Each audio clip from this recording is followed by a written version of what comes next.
네, 오늘은 구원에 대해서 함께 나누고자 합니다.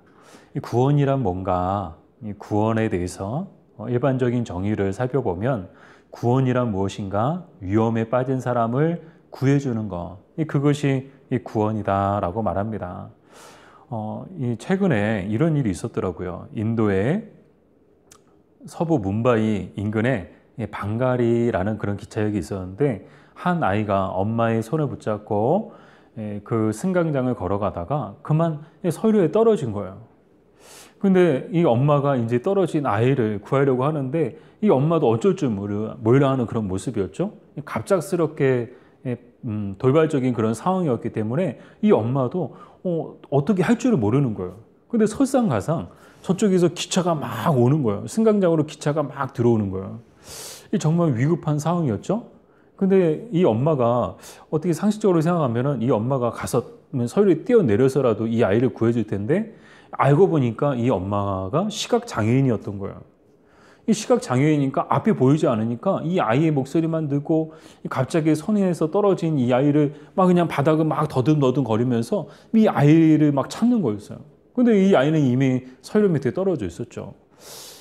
그때 바로 한 남자가 막 손살같이 막 달려가는 거예요. 그래서 이 아이를 안아서 서유로 위로 건네주고, 그리고 자기도 바로 이제 승강장으로 올라가는 그런 모습을 영상으로 이제 봤거든요. 근데 바로 그 1초 만에, 그 1초 사이에 바로 기차가 싹 지나가는 거예요. 그러니까 불과 몇 초 사이에 벌어졌던 일이죠. 단 1초만 늦었어도 이 남자나 이 아이의 생명은 정말 어떻게 됐을지는 아무도 모르는 거예요. 아마도 이 남자가 뛰어가지 않았다면 이 아이는 죽은 목숨이었겠죠.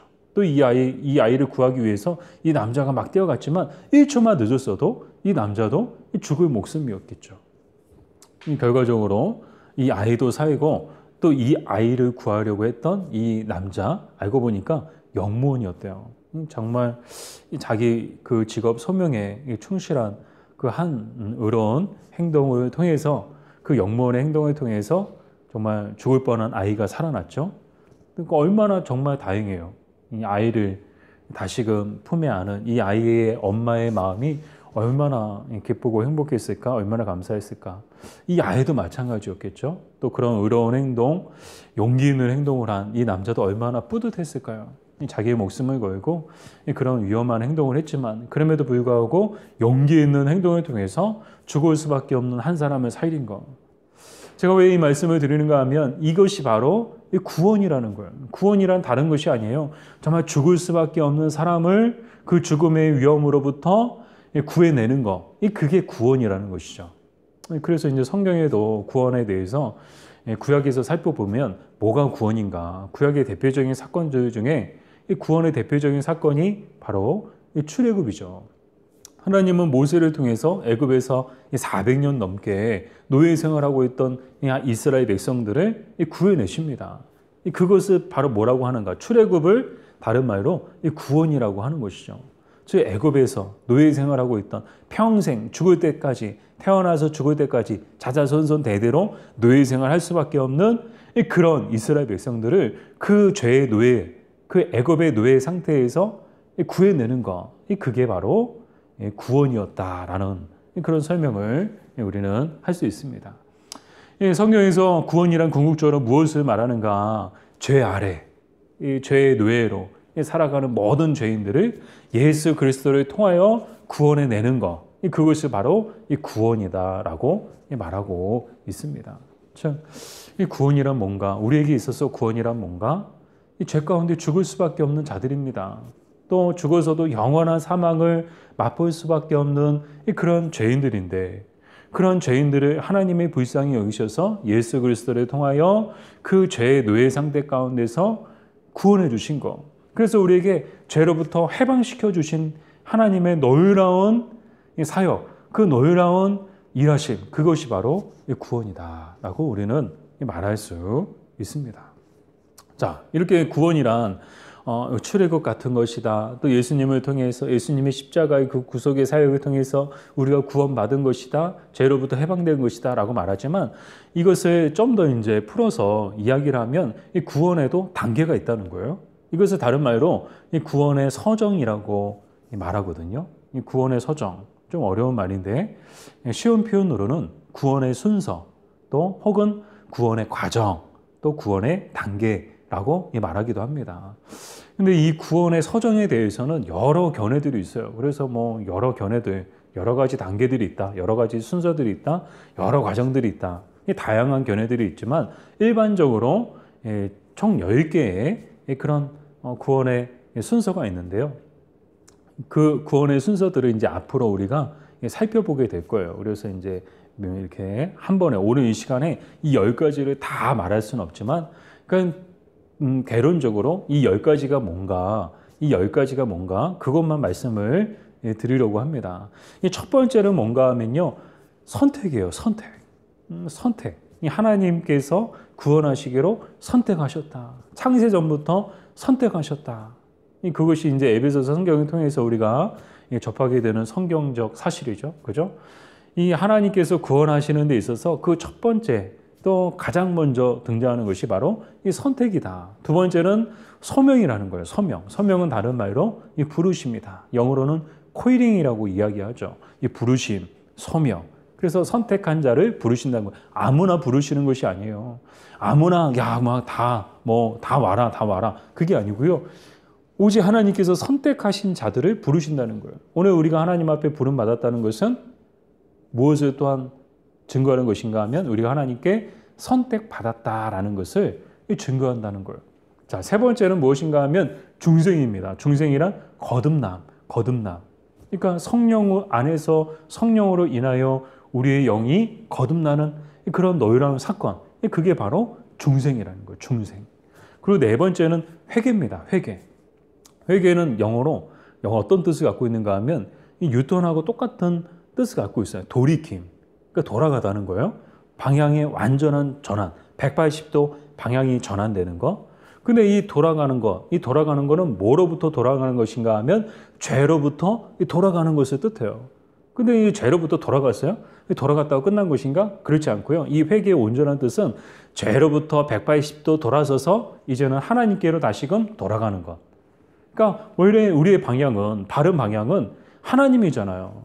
이런 말이 있죠. 속도보다 더 중요한 것은 방향이다. 아무리 빨리 가면 뭐예요? 방향이 잘못됐으면 말짱 꽝인 거예요. 그러나 방향이 잘 되어 있으면, 방향이 정말 바르게 되어 있으면요, 천천히 가도 괜찮아요. 왜요? 잘 가고 있는 거예요. 우리의 인생이 이 세상의 그 성공의 속도에 비하면 너무나도 느린 것처럼 보여요.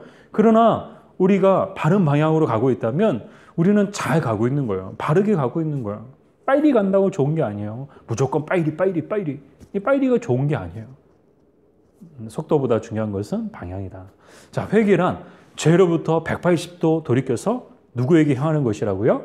하나님께로 향하는 것, 하나님께로 돌아가는 것. 그게 바로 회개라는 것이죠. 그 다음으로는 신앙입니다. 신앙은 다른 말로 믿음을 뜻하는 것이거든요. 즉, 이제 구원의 그 과정 속에서 우리는 믿음을 갖게 된다는 거예요. 믿음을 갖게 되는 거예요. 전에는 믿음이 없었는데, 그 구원의 그 과정 속에 그 하나님의 그 섭리와 또 하나님의 주권 속에 어느 순간 우리가 믿음을 가지게 되는 거예요. 또 전에는 믿지 못했는데 이제는 믿어지게 되는 거예요. 그런 것이 바로 구원의 과정 속에 등장하는 신앙, 믿음이다라는 것이죠. 그리고 계속해서 그 다음에 등장하는 것이 칭인데, 이 칭이란 무엇인가 하면 의롭다함을 얻는 것. 즉 우리는 의롭다함을 얻을 수 없는, 또 의인이 될 수 없는 다 죄인들인데, 태어날 때부터 죄인들이요, 살면서도 죄인들이요, 죽어서도 죄인들인데, 근데 우리가 그리스도로 말미암아 우리가 의롭게 되어지는 그런 사건, 또 그래서 우리를 그리스도로 말미암아 우리를 의롭다 여겨주시는 것을 칭이라고 해요. 칭이. 그래서 여러분 들어보셨을 것 같아요. 이신칭이라고 로마서에 등장하는 말씀이죠. 믿음으로 의롭게 되었다. 믿음으로 우리가 의롭다 하심을 받았다. 이것이 바로 이신칭이라는 것이죠. 기독교 그 교리에 있어서 정말 핵심적인 교리입니다. 우리가 의롭다함을 받는 것, 우리가 구원받는 것은 믿음으로 되는 것이지, 믿음 외에 그 어떠한 것으로도 우리는 의롭다함을 받을 수 없고, 그 어떠한 것으로도 우리는 구원을 받을 수 없다는 거예요. 어렸을 때 이런 찬양을 부렸던 기억이 나네요. 돈으로도 못 가요. 뭐 어여뻐도 못 가요. 잘생겨도 못 가요. 힘으로도 못 가요. 뭐로 가요? 믿음으로 가요. 믿음으로 가는 나라, 어느 나라? 하나님 나라. 그러니까 돈 많다고 해서 그 돈으로 갈 수 있는가? 참 기독교 역사에 있어서 정말 뼈아픈 그런 역사의 그 흔적이 우리 기독교 역사에 있었죠. 중세 시대 때 그때 어떤 일이 있었는가 하면요, 그 성 베드로 성당을 건축하기 위해서 떼젤이라는 신부가 그 교황과 더불어서 어떤 생각을 만들어냈는가 하면 면죄부를 팔아보자. 면죄부. 이 성당을 건축하는데 정말 이 세상에서 하나밖에 없는 의리의리하고 웅장하고 아름답고 화려한 이 성 베드로 성당을 건축해야 되는데 이 건축하는 데는 뭐가 필요해요? 돈이 필요하잖아요. 그러니까 돈을 마련하기 위해서는 엄청난 돈이 필요한데 그 돈을 어떻게 마련할 것인가? 인간의 그 잔머리 속에서 나온 것이죠. 사탄이 주는 그런 잔머리 속에 나온 것인데 면죄부를 팔아서 그 면죄부 판 돈으로 그 기금을 마련하자. 그 건축 비용을 마련하자. 그렇게 해서 막 사방을 다니면서 면죄부를 팔고 다닌 거예요. 이 면죄부가 뭐예요? 이 면죄부는 사는 동시에 그 돈을 떨어뜨리는 동시에 그 떨어지는 땡그랑 그 소리와 함께 그 사람의 영혼이 연옥에서 바로 천국으로 간다는 거예요. 이 천주교회는 카톨릭 그 당시에는 연옥이라는 교리가 있었는데 연옥은 그 세상과 그 천국 그 중간에 있는 그 마치 뭐 휴게소도 아니고 뭐 영혼의 휴게소 말도 안 되는 얘기죠. 중간 지대가 있다는 거예요. 바로 천국 가는 사람은 거의 드물다는 거예요. 대부분의 사람들은 다 연옥에 머물다가 그 선행 이 땅에서 그 선행을 통해서 그 선행의 그 기간들을 통해서 그 행위들을 통해서 그것이 차면은 비로소 이제 하나님 나라로 천국으로 간다는 것이죠. 그래서 이 면죄부를 사는 동시에 그 죽었던 사람의 영혼까지도 바로 연옥에서 천국으로 간다는 거예요. 근데 이 말에 많은 사람들이, 이 많은 신도들이 현혹되어가지고 너도 나도 막 이렇게 다 내 아버지, 내 어머니, 내 할아버지, 내 할머니 거, 내 형제 거까지 다 사는 거예요. 왜요? 그들의 영혼이 천국으로 간다는데 이 면죄부를 사기만 하면은 다 구원받는다는데 누가 안 사겠어요? 잘못된 참 그 당시에 신부들도 잘못했지만 그 신부들의 잘못된 가르침에 현혹된 그런 사람들도 참 안타까운 그런 시대였죠. 그래서 1517년 10월 31일에 그 마틴 루터가 종교개혁을 일으켰던 것이죠. 종교개혁을 통해서 그렇게 해서 등장한 것, 이 믿음으로, 오직 믿음이다. 우리가 구원받는 것은 우리의 행위로 된 것이 아니고 오직 믿음으로. 그래서 오직 은혜, 오직 성경 이 세 가지, 그리고 더 나아가 덧붙여서 오직 예수 그리스도, 그리고 오직 하나님께 영광이라는 이 종교개혁의 5가지 위대한 정신을, 위대한 모토를 만들어내게 되었죠. 근데 전혀 새로울 것이 없어요. 본질이었어요. 그게 당연한 것이었어요. 그게 진리였어요. 근데 사람들은 다 그것을 바꿔버렸어요. 오늘날에도 보면 이 비슷한 일들이 막 일어나요. 화려하고 아름다운 교회 건축을 하기 위해서, 예배당 건축을 하기 위해서, 정말 의리의리하고 웅장한 교회당을 건축하기 위해서 막 성도들한테 막 헌금해라. 성도들한테 헌금을 강요하고 막 이게 주의 성전이다.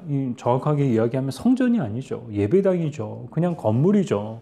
참된 교회는 우리죠. 사람들의 모인 공동체가 교회이지 건물이 교회가 아니죠. 그런데도 몇몇 교회들을 보면 화려하고 아름다운 성전을 건축한다는 미명하에 성도들, 정말 아무것도 모르는 성도들을 잘못 미혹하고 또 현혹시켜서 그들을 하여금 막 헌금을 내게끔 해서 빚내서, 때로는 빚까지 내라. 뭐 집 사는데, 아파트 사는데 담보대출 받는 것처럼 자기 집 사는데도 대출 받는데 이 아름다운 이 하나님의 성전을 건축하는데 대출을 못 받는다는 건 그건 믿음이 없는 거다. 그렇게 해서 이제 성도들도 다 대출받게 해서 그 돈을 모아가지고 성전을 건축하려는 사람들이 있습니다.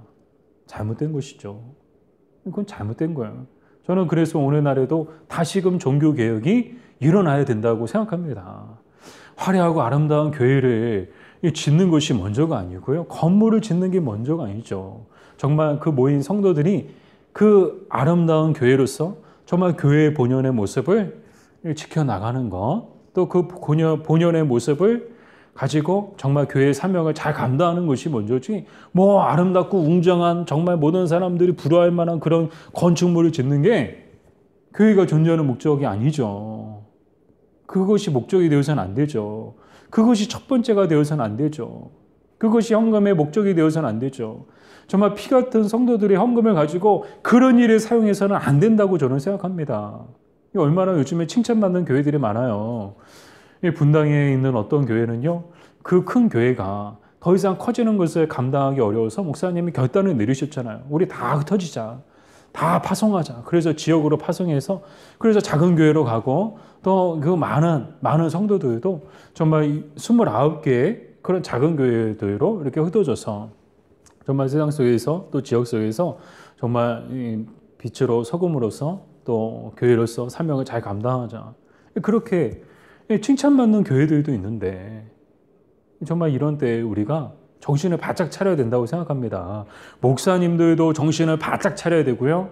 또 성도님들도 정신을 바짝 차려야 됩니다. 지금 이 성도들이 깨어 있어야지, 그래야 목사님들이라고 해서 죄송한데요. 목사님들이 혹시라도 잘못된 길을 갈 때 그건 아니다라고 말할 수 있어야 돼요. 그것을 막을 수 있는 성도들이 되어야 한다라고 생각합니다. 네, 말씀이 좀 길어졌는데요. 자, 그 다음 단계, 구원의 그 다음 단계는 양자, 즉 이 하나님의 자녀로 삼아 주시는 거. 전에는 죄의 자녀였습니다. 죄의 자녀였고 죄의 노예였죠. 그러나 예수 그리스도의 믿음으로 말미암아 구원받음으로 말미암아 이제는 우리가 양자가 되었다. 하나님의 아들이 되었다는 것이죠. 그리고 마지막 단계가 무엇인가? 그 마지막 단계 2단계가 남아 있는데 그 2단계는 성화와 그리고 성화와 또 성도의 견인과 영화라는 그런 단계로 이어지게 됩니다. 제가 앞에서 너무 흥분해가지고 시간을 쫓겨가지고 빨리 마무리해야 된다고 생각하다 보니까 좀 죄송한데요. 마지막 3단계가 남아있는데 첫 번째는 성화, 그리고 성도의 견인, 그리고 영화입니다. 자, 성화란 무엇인가? 성화란 이 거룩해지는 과정, 거룩해져가는, 내가 거룩하니 너희도 거룩하라라는 그런 하나님의 말씀을 따라서 우리도 삶 속에서 거룩해져가는 그런 과정이 이 성화. 그래서 우리는 구원받은 자로서 이 땅에서 살아가는데 어떻게 살아가야 되는가? 성화의 과정 속에서, 성화되어지는 과정 속에서 우리는 살아가야 된다는 거예요. 또 이런 말씀을 들어서 송구스럽지만 교회 안에 보면은요, 교회 안에도 정말 성화되지 못한 분들이 참 많아요. 예수 믿는다고 구원받았다고 하는데 전혀 구원받은 사람답지 못한 그 말과 또 행동들을 우리가 보게 되죠. 한편으로는 우리가 그런 것들을 이해할 수 있어요. 왜냐? 아직 우리는 성화되어지는 과정 속에 있기 때문에 이런 일들이 얼마든지, 우리 안에 죄의 쓴뿌리들이 얼마든지 다시금 나올 수 있다는 것이죠. 그래서 그런 것들을 우리가 이해할 수 있고, 동시에는 그런 것들을 또한 합리화시켜서는 안 된다는 거예요. 이 성화되어지러 가는 삶을 우리는 계속해서 살아가야 되는데, 그 우리 안에 죄의 쓴뿌리들을 뭐 우리는 어쩔 수 없으니까, 우리는 다 성화되어지는 과정 속에 살아가니까 뭐 어쩔 수 없는 것이, 그렇게 여기서는 안 되고 정말 죄에 대해서 아파하고 정말 죄에 대해서 분노해야 하는 줄 믿습니다. 그래서 우리는 죄로부터 계속해서 돌이켜서 정말 하나님께로, 또 하나님의 거룩하심을 닮아가는 그런 삶을 살아야 되고요. 성도의 견인, 궁극적으로 하나님께서 구원받은 자들은 끝까지 구원해 주신다. 그것이 이제 성도의 견인이고요. 마지막으로 영화란 무엇인가? 그 구원의 마지막 최종 단계로서 하나님의 그 거룩하심과 그 하나님의 영화로우신 가운데 우리도 참여하게 되는 것. 그래서 하나님 나라에서 우리도 영광스러운 존재로 거듭나는 것, 새롭게 되는 것. 그것이 바로 구원의 마지막 단계인 이 영화입니다. 자, 정리해 볼까요? 이 구원의 이 서정이라고 했는데, 이 구원의 서정은 시간적인 순서처럼 느껴질 수도 있지만 이것은 시간적인 그런 순서에 따라서 구분되어진 것이 아니고 논리적인 순서에 따라서 구분되어진 것이고요. 이 구원이라는 것은 그냥 말은 쉽지만 이 구원이라는 것은 앞서 이렇게 여러 과정들, 여러 단계들이 있었던 것처럼 인간의 전생에 걸쳐서 계속해서 이루어져야 하고, 마지막 정말 미래에 완전히 이루어지는, 완전히 완성되어지는 것이 바로 이 구원이다라는 것이죠. 자, 이 오늘 내용을 정리해 볼까요? 이 구원은 전적으로 이 하나님에 의해서 시작된 것입니다. 또한 하나님에 의해서 이루어지는 것이고 또 하나님에 의해서 끝나는 것. 그러나 하나님은 이 모든 것을 허용하지 않으시고 예수님과 성령님과 함께 이 구원의 사역을 감당하셨습니다. 예수님은 자신을 십자가에 내어주심을 통해서 구속의 사역을 통해서 이 구원의 사역을 완성시키셨고 성령님께서는 이 완성된 구속의 사역을 이 구원을 이 성도들의 심령 가운데 적용시켜 주심을 통해서 그래서 이 믿는 자들을 부르시고 성령으로 부르시고 또 믿는 자들에게 믿음을 성령으로 불어 넣어 주셔서 믿음을 갖게 하시고 그 성령 안에서 성화의 삶을 살게 하시는 그런 일들을 성령님께서 하고 계십니다. 그러므로 우리는 구원은 전적으로 하나님의 은혜임을 믿음으로 말미암아 그 구원의 은혜를 이 땅 가운데서 사는 날 동안에 누리며 살아가는 그런 저와 여러분들 되시기를 주님의 이름으로 축복합니다.